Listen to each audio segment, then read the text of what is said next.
참, 이 땅에서 이렇게 건강하게 자라고 있는 우리 귀한 아이들, 학생들 모두 지금의 세대를 이어서 이제 다음의 세대를 이어갈 우리 믿음의 건강한 다음 세대들입니다.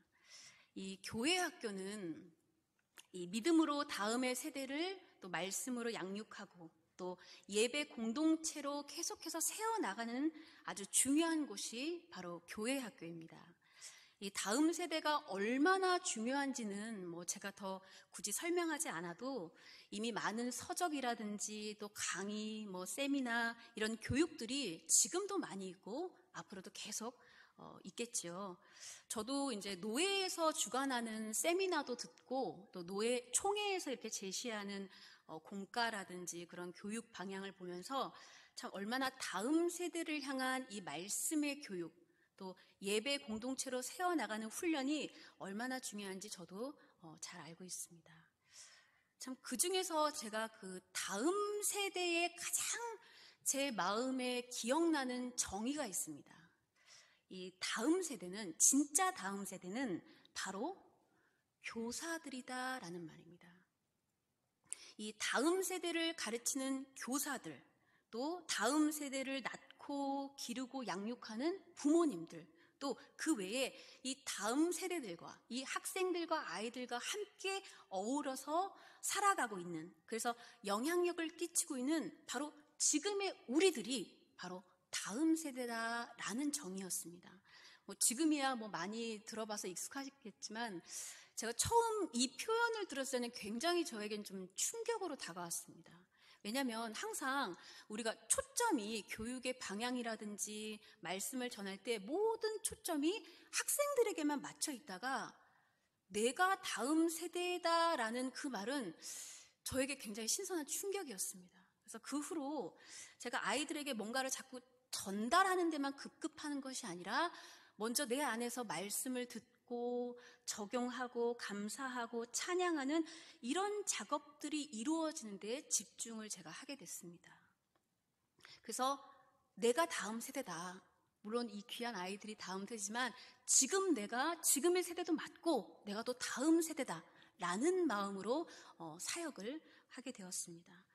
제가 이런 얘기하면 이제 분명히 성도님들 중에서는 목사님은 젊잖아요. 다음 세대도 맞습니다. 라고 하실 분도 계시겠죠. 근데 제가 얘기하고 싶은 것은 나이를 얘기하고자 하는 게 아니라 어쨌든 지금의 이 다음 세대들과 함께 살면서 다양한 모습과 다양한 연령과 다양한 위치에서 영향을 끼치고 있는 바로 우리 믿음의 세대들이 진정한 다음 세대다라는 것을 함께 나누고 싶습니다. 오늘 본문 말씀에 보면 우리가 출애굽한 광야의 세대, 이스라엘 백성들을 만나게 되는데요. 이스라엘 백성들도 크게 출애굽 1세대와 출애굽 2세대로 나눌 수 있습니다. 1세대들은 이미 성인이 되어가지고 지금의 세대를 이끌어가는 세대들이고 또한 약속의 땅에 가기까지 본격적으로 연단받고 훈련받고 쓰임받는 자들이 바로 출애굽 1세대들이죠. 성경에서는 민수기에서는 이들을 이렇게 표현합니다. 20세 이상으로 싸움에 나갈 만한 모든 자라고 표현을 하죠. 근데 오늘 말씀해 보면 이 가나안 땅을 정탐하고 온 12명의 정탐꾼들은 20세 이상으로 계수된 자들 중에서도 또한 종족과 조상의 가문에 따라 또 선택되어진 지휘관들이었습니다. 그러니까 그냥 뽑혀진 자들이 아니라 이 각 가문과 종족에 따라서 대표된 지휘관들 12명이 뽑혀서 이들이 가나안 땅을 정탐하고 온 것이죠. 그리고 정탐하고 온 후에는 이제 그 땅의 소산물까지 챙겨와가지고 과일을 보여주면서 바로 이 땅의 소산물입니다. 그 땅은 젖과 꿀이 흐르는 땅입니다. 하고 이제 이스라엘 백성 앞에서 보고를 하게 됩니다. 처음에는 이제 본 그대로 사실을 보고하죠. 그 땅의 거민들이 얼마나 강한지, 또 키가 얼마나 큰지, 또 성읍은 얼마나 견고한지, 또 거기에는 어떤 민족들이 살고 있는지를 보고합니다. 그때 갈렙이 이렇게 얘기하죠. 자, 우리가 이제 올라가서 그 땅을 취하자. 하나님께서 능히 그 땅을 우리에게 주실 것이다 라고 선포를 합니다. 근데 그제서야 이제 갈렙과 반대되는 의견들이 막 쏟아져 나오기 시작합니다. 성경은 이것을 악평이라고 얘기를 합니다. 그들이 악평하여 이르되 우리가 올라가서 본 땅에 백성들은 너무 강해서 우리가 능히 그들을 이길 수가 없다라고 얘기합니다. 그뿐만이 아니라 그 땅에 살고 있는 거주민들을 삼키는 땅이고, 또 거기서 본 백성들은 신장이 거인 같고, 또 그들의 견주어 봤을 때 우리의 모습은 마치 메뚜기와 같았다라고 얘기를 하죠. 그러니까 이 비옥한 땅에 또 신장도 거대한 이 거주민들의 성읍이 크고 견고한데, 또 그 땅이 굉장히 요충지어서 많은 적들이 그 땅을 노리고 있다라는 거죠.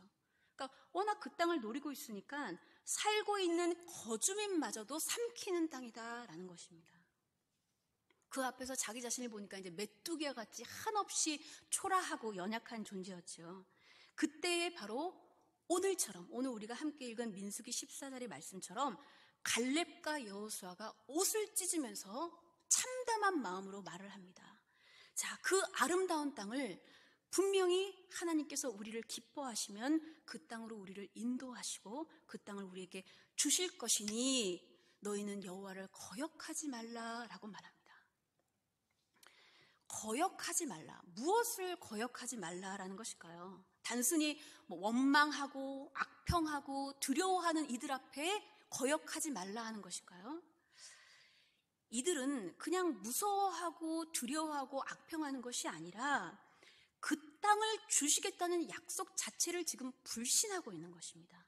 그러니까 10명의 정탐꾼이 단지 부정적인 사람이라서, 비판적인 사람이라서, 원망이 많은 사람들이라서 그런 것이 아니라 하나님이 이 땅을 너희에게 주시리라라는 그 약속 자체를 믿지 못하는 불신앙의 문제다라는 것이죠. 그런데 하나님께서는 분명히 믿음의 조상들로부터 계속해서 그 땅을 내가 너에게 주겠노라라고 약속하셨습니다.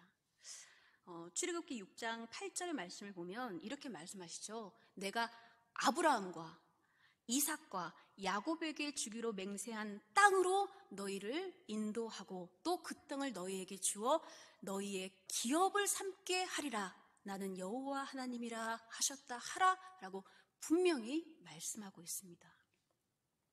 그런데 참 우리가 말씀을 읽어보면 이 백성은요, 언제부터 원망하는지 아십니까? 언제부터? 애굽을 나온 그 날부터 하나님을 원망합니다. 애굽의 군대들이 막 뒤에서 진격해 올 때 차라리 우리가 애굽에서 죽은 게 나았겠다고 말하고, 또 광야의 땅에 도착해서 더우면 덥다고, 추우면 춥다고, 배고프다고, 또 적들이 무섭다고 계속 하나님을 원망하면서 우리가 차라리 애굽으로 돌아가는 것이 낫겠노라, 우리가 차라리 광야에서 엎드려지는 것이 낫겠노라, 차라리 애굽에서 죽었더라면, 이 백성은 끊임없이 애굽에서 나온 그 직후부터 하나님을 원망하고 또 원망하고 있다라는 것이죠. 가뜩이나 약속하신 땅은 손에 잡힙니까? 안 잡히죠. 눈에 보입니까? 안 보입니다.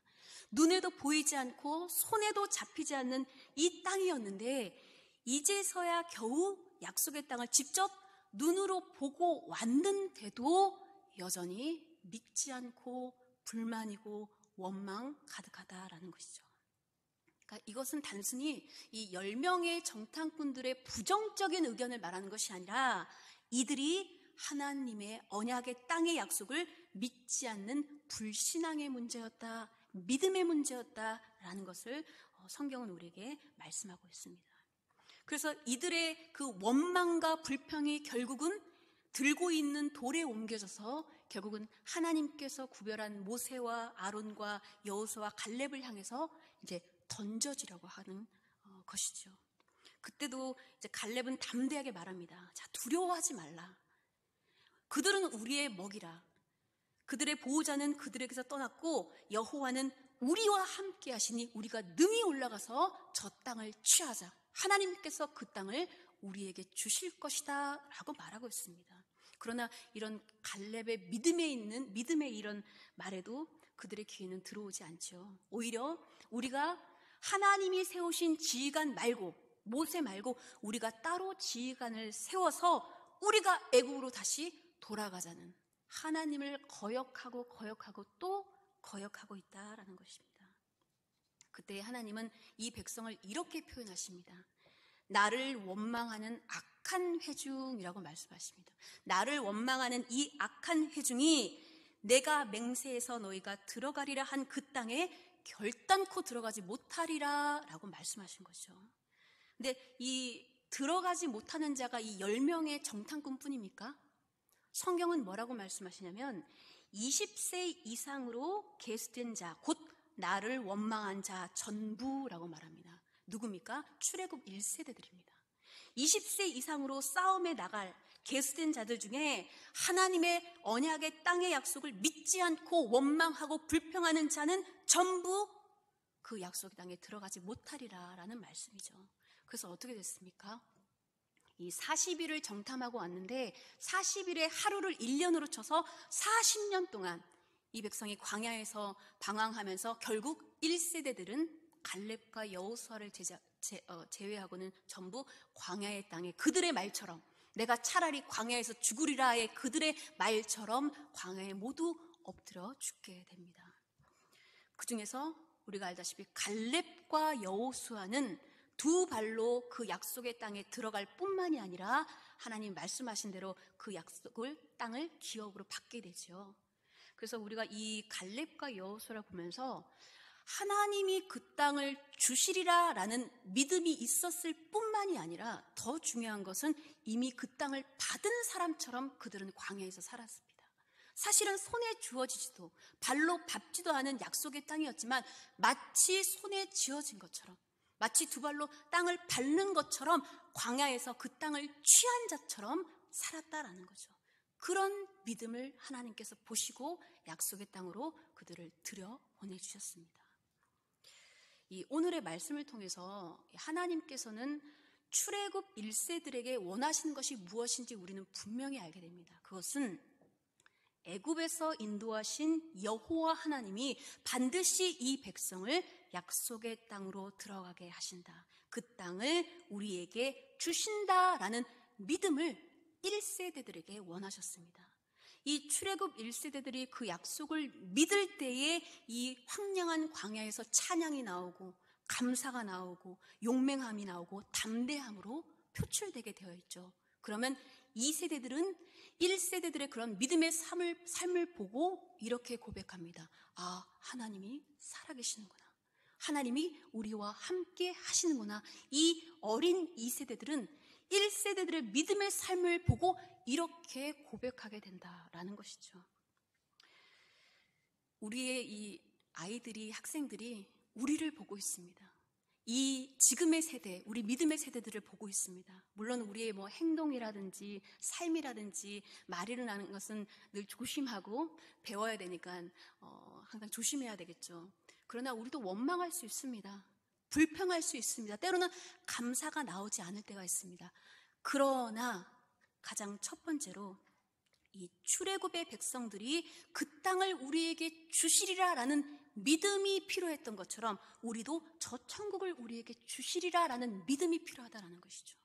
그래서 이 출애굽의 백성들은 그 땅을 우리에게 주신 것처럼 광야에서 살아야 했던 것처럼 우리도 저 천국이 바로 여기서 이루어진 것처럼 살아야 한다라는 것입니다. 이것이 바로 하나님께서 지금의 믿음의 세대인 우리들에게 원하시는 그런 믿음입니다.